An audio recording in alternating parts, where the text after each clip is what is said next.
Nehemias Kapitulo 5. Pang-aapi sa mahihirap. Dumating ang panahon na ang mga mayayaman, lalaki man, mamamayan, lalaki man o babae ay nagreklamo laban sa kanilang kapwa Hudyo. Sinabi ng ilan, malaki ang aming pamilya at kailangan namin ng trigong makakain upang mabuhay.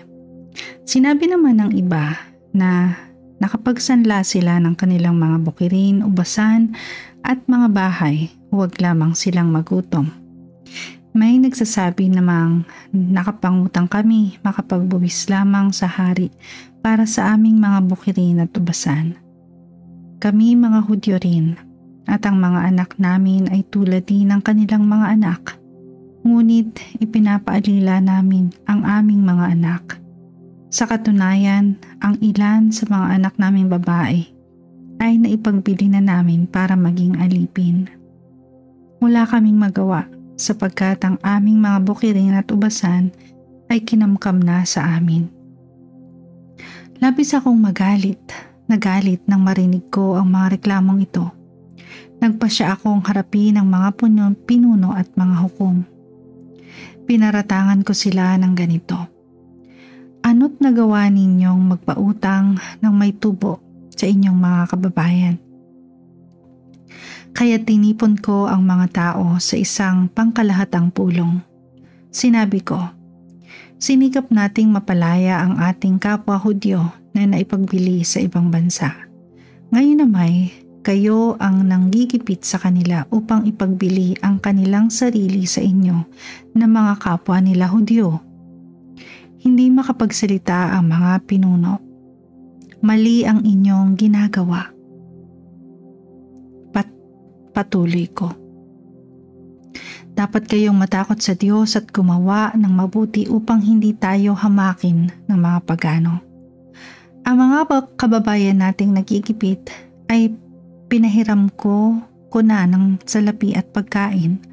Ganoon din ang ginawa ng aking mga kamag-anak at mga tauhan. Huwag na natin silang pagbayarin ng interes ng kanilang pagkakautang. Ngayon din ibalik ninyo ang mga bukirin at ubasan sa mga may utang sa inyo, pati ang kanilang mga taniman ng ulibo at tahanan.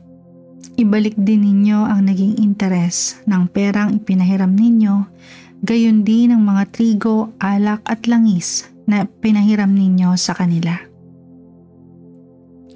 Ibabalik namin ang lahat ng iyon sa kanila, sagot nila. Hindi na namin sila sisingilin.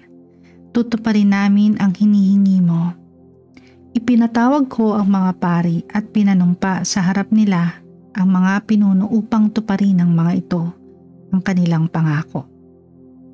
Ipinagpag ko ang aking kasuotan at sinabi ko, ganyan nawa ang gawin ng Diyos sa mga ari-arian ng mga taong hindi tumupad sa kanyang pangako. Ipagpag din sana silang tulad nito at maghirap.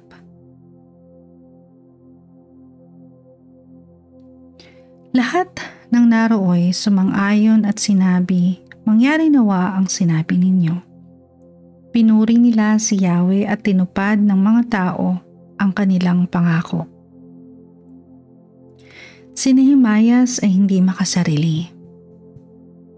Sa loob ng 12 taon na naglingkod ako bilang gobernador ng Juda, mula ng ika-20 taon ng paghahari ni Artaxerxes hanggang sa ika-32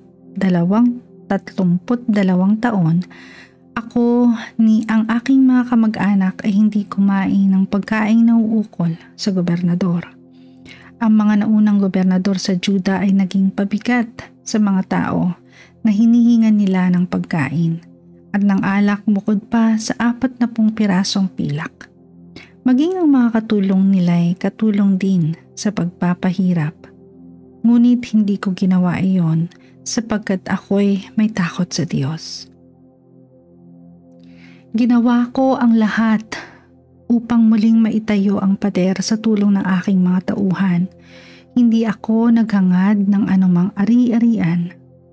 Ako'y laging nagpapakain ng 150 panauhing Hudyo Gayon din ng aming mga pinuno bukod sa mga taong dumarating mula sa mga malalapit na bansa.